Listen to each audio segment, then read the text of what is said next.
A workshop on early identification of autism and available resources took place on September the 25th, 2014 in Hanoi. The event was jointly organized by the Early Identification of Autism Project funded by the United States Embassy and Hanoi Family Medical Practice. In recent years, autism has become a source of serious concern among the public, especially when it comes to urban children. Autism is a neural development disorder characterized by difficulty in communicating and forming relationships with other people. According to statistics by the United States Centers for Disease Control and Prevention, for every 88 children, one is diagnosed with autism spectrum disorder in the country. In Vietnam, statistics by the Central Pediatrics Hospital show that the number of children diagnosed with autism jumped 50 times between 2000 and 2007, with the number of autism treatment cases surged 33 times. Studies indicate that early intervention produces immense impacts on autism treatment. Autistic children at the age of between 18 and 36 months who are subject to early detection and intervention have a roughly 30% chance of becoming normal and being able to integrate into the community. For older children, the intervention is more difficult and time-consuming. At the workshop, Dr. Ali Atia Daphne, who specializes in pediatrics and children's autism, introduced typical cases, symptoms, and the treatment process for the disorder. In addition, the workshop presented an opportunity for parents of autistic children to share their practical stories with the community.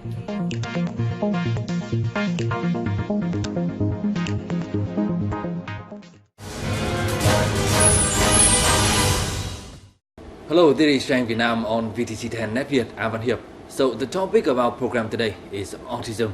That is a matter of deep concern among many parents here in Vietnam. And joining our program today, we have invited Dr. Ali Atia Daphne, pediatric doctor. So first of all, thank you very much, Dr. Ali, for joining our program today.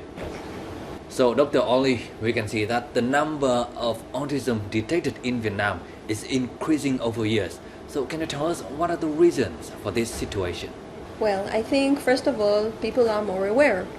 And before, maybe hiding the children or waiting for things to get better, not putting to awareness, and the children are not getting the diagnosis.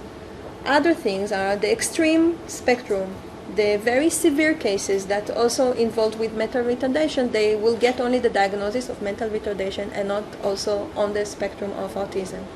And the high function autism, that in school you can see strange children without friends, very isolated but coping, learning, maybe even going to university. So these two extremes are not falling in under the umbrella of autism. But now we know them and we can diagnose them, and this is part of the reason that there is increase in the numbers.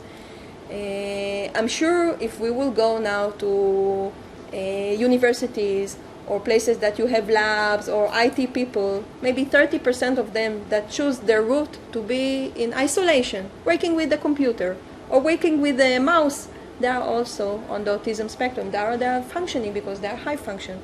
But 30 years ago, nobody knew about that, nobody diagnosed. So I think this is part of the reason that now we have very high numbers. Nobody really knows, like I said in my lecture. But of course, probably there are also something connected to food, to exposure to flashing screens, but there is no one factor that can answer this question. As far as I know, no reason for autism has been detected. So what is the importance of early identification of autism to avoid missing the golden period? We know that every brain, the brain of a baby and the brain of a child is open, and it's like Play-Doh. Whatever you put inside, and it's super flexibility, and at the young age, new neurons can develop and new connections in the brain are still going on. Around the age of 5, 6, this process is not happening anymore. So even that a baby or a 1-year-old have a brain with a different development which is abnormal, by early intervention, means education and all the help of therapists, we can weird, like, doing different electricity in the brain to try to make the child less abnormal comparing to the society. So the early intervention, the early diagnosis and early intervention are very, very important. But with saying all of that, it's never too late to try and work. So never give up. So the early identification and early intervention for autism is very important. So what are the measures to detect the autism among the children? There is this, the stereotype things that I think parents or teachers who are concerned is very easy for professional eye to detect, even below the age of 1 year, that the child is not reacting to his name, not using gestures, pointing, not using vocal voice, even not the language, not sharing the enthusiasm if he succeeded to build a tower of cubes and call the parents to come and say bravo. He is playing isolated. Sometimes they are focusing on special interest that it's a little bit absurd, and cannot shift from game to game. So these things should raise a question mark whether the child is on the spectrum. Later on, when the child is usually the first thing that parents seeing around 16, 18 months, no language. This is usually the first parameter. But in a retrospect, we can see that there were hints before, like I'm saying, especially the eye contact, the non-verbal communication with the hands, with the eyes, understand expressions. These things, if we observe the first 6 to 12 months, we see there were already hints there.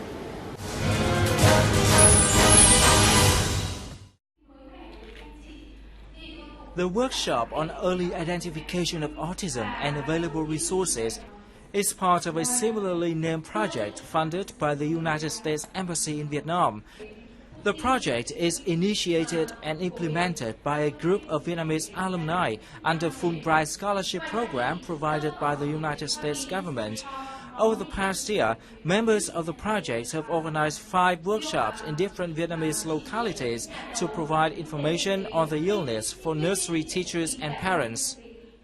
Recently, a workshop took place in Cầu Giấy district of Hanoi on July the 13th, 2014, with the participation of more than 200 people, including teachers from 41 nursery schools. In Hai Phong City, the Municipal Education Department has decided to connect the project with all of the local nursery schools. In addition to providing information on autism disorder, the project members have also conducted surveys and provided a list of autism treatment centers across the country for teachers and parents. Giáo viên mầm non thì các trường mầm non là nhận con có thể là từ 18 tháng tuổi hoặc là sớm hơn cho đến dạy đến lúc 5 tuổi. Thì trong các quá trình mà các giáo viên làm việc cùng với con, số lượng trẻ các cô làm việc rất là đông. Nếu như các cô nhận biết được các cái dấu hiệu đó thì các cô có thể làm cái sàng lọc trẻ tự kỷ, đồng thời giới thiệu và tư vấn cho phụ huynh tới những cái trung tâm để hỗ trợ con sớm nhất ở mức có thể. Thì đó là ở cái mức phát hiện sớm. Phát hiện sớm dành cho bố mẹ đó là dành cho những phụ huynh có quan tâm và họ có nghi ngờ là con mình có những cái đặc điểm của rối loạn phổ tự kỷ. In addition to the project, the United States Embassy in Vietnam has also supported other activities to help local autistic children. In 2011, the embassy announced financial assistance for a project to help autistic children have a better life. Part of the assistance is dedicated to integrated education for autistic children. In addition, the embassy has helped brought American autism experts to Vietnam to share their expertise and brought Vietnamese specialists to the United States to raise their capacity. It also connects autism organizations from both countries and supports volunteering activities by parents of autistic children in Vietnam. Mình kết nối những cái tổ chức ở Việt Nam với tổ chức bên Mỹ về làm về tự kỷ. Thì ngoài ra thì mình có một số hoạt động tình nguyện, đó là mình làm một cái trang web chia sẻ những cái kinh nghiệm từ phát hiện sớm cho đến can thiệp sớm. Mình có làm một cái trang như vậy tên là nuôi con tự kỷ.info. Thì ban đầu thì mình được hỗ trợ tài chính rất là ít thôi của sự quán, nhưng sau đó thì mình chủ yếu là mình tình nguyện. So, Dr. Oli, we can see that the cases of autism in Vietnam is increasing over years. So, what is your assessment about the Vietnamese parents' awareness toward their children's autism? Well, I'm only in Hanoi, but I must say that usually the parents that come for advice from me are coming in very early age, before the age of 2, and most of them this is their second child, so they have a healthy, normal child at home to compare, so they know what to expect from a normal development, and they can compare. But I have not few families that the mothers are very much aware and they are not shy, and they are coming and telling, my child is not talking. Mainly it's not talking or not looking me in the eyes. And comparing to other countries, I think the awareness, at least in Hanoi, is very high. So I'm very impressed. And also the way they react after they get the diagnosis, immediately want to find a solution. Not taking time to accept and, working, what's going on, what did the doctor is saying that. Okay, the doctor said we are moving, we are acting, which is very unusual to see, and I'm very happy that this is the way, at least the parents that I'm meeting are reacting. So what about the response of Vietnam toward autism? Well, in general, I think we need to do more. Me as a doctor, and also all the pediatricians and the teachers, because it looks like maybe the parents are aware, but afterwards they don't know what to do and where to approach, and if there are good centers, because some parents want to put their children in a normal school, and they believe that the child will copy normal behavior, but most of the time it's not the case. The child needs a one-on-one intervention with special teachers who understand his problem, and later on in the future, when he reach skills of communication, skills of social interventions, then he can go to a normal. This is the target for all the children, to can reach the age of 6, age of 7, going to a normal school. So in this, I think we still have a lot of work. It's mainly the education system that we need to encourage, to build more centers, to have more professionals, speech therapists, occupational therapists, art therapists, music therapists, all focusing in the communicational problem. And finally, what is your message for those parents whose children are suffering from autism? First of all, it's, this condition, even with children with high function, is, I don't want to be not optimistic, but it will never go away.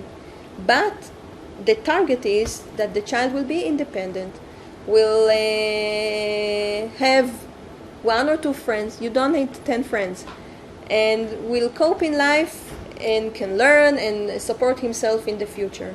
So, a lot of work at home, and the work is never finished, but the time that you spend with him when he's young, he will reward of that in the future.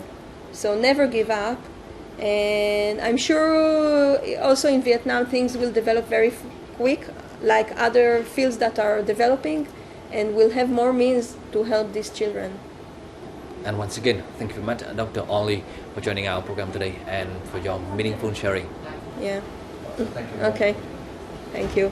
And that's it we have for today's program. And for comment and feedback, don't hesitate to write to us at shangvietnam@vtc.vn. Thank you very much for watching, and goodbye for now.